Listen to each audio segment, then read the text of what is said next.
Crazy 8s, the Rio City Pack, and the importance of sneakerheads. I am your host, Jacques Slade, and this is Today in Sneaks. Let's start with the Adidas Crazy 8, which has taken a little time off since it started the retro last year. Today the model rocks a bright orange and white colorway that I like and still stands as a favorite for those that actually like to ball in their retro kicks. We actually saw these, well, not this colorway, but a few NBA players were wearing the Crazy 8 this year in the game, so we did get to see this model on court. This pair is available right now at select retailers, including Oneness, for $110. Now, most of us may never actually make it to Rio, but we can get kicks that are inspired by the city. Nike Sportswear continues to pepper us with looks inspired by the city of Rio de Janeiro, and today introduced the Rio City Pack. Now, the collection includes the Air Max 90, the Roshi Slip-On, the Air Max Motion City, and the Shox Turbo 14, which is not pictured here.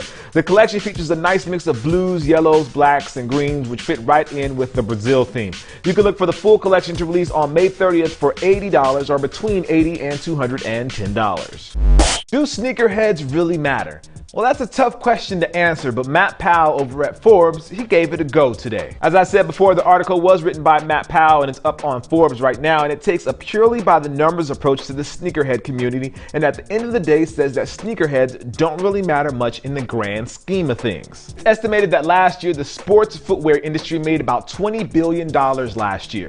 Of that $20 billion, $1.1 billion of that comes from sneakerheads, or those categorized as sneakerheads.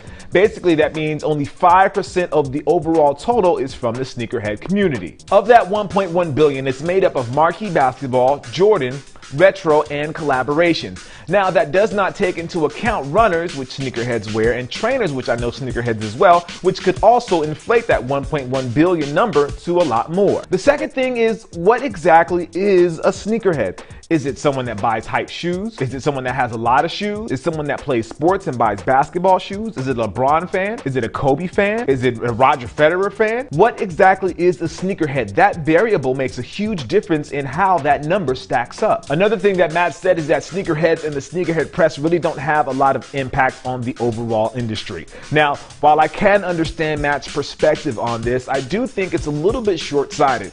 He feels that everyone in the sneakerhead industry just copy and paste information. Well, I think there are plenty of people within our industry that do original content. I just don't think that Matt has taken the time, or that he's seen some of this original content. So I feel like that point is a little short-sighted on Matt's part, but again, this is just my opinion. Another thing that Matt said is that the sneaker media or the sneaker press or people like me are afraid to speak the truth. While again, I can understand his perspective on that and see where certain people would make him think that way, but to make that a blanket statement is no better than someone on Twitter calling Matt a numbers guy and only recognizing or understanding Excel sheets, which is obviously not true. I think Matt confuses the business and the consumer side. Most of the sites that he's talking about, or that he's giving these reviews to, are consumer sites, and they talk about it from a consumer's perspective. I think it's no different than TechCrunch and The Verge. Both are technology sites, but they cover technology in vastly different ways. Well, I could really go on about this, but I want you guys to tell me your opinions. Why don't you let me know down in the comments, are sneakerheads important? But before you do that, hop over and read the article and then come back and let me know what you think, whether he's right,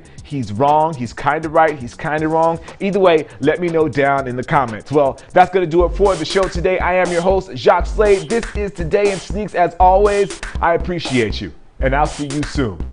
Peace.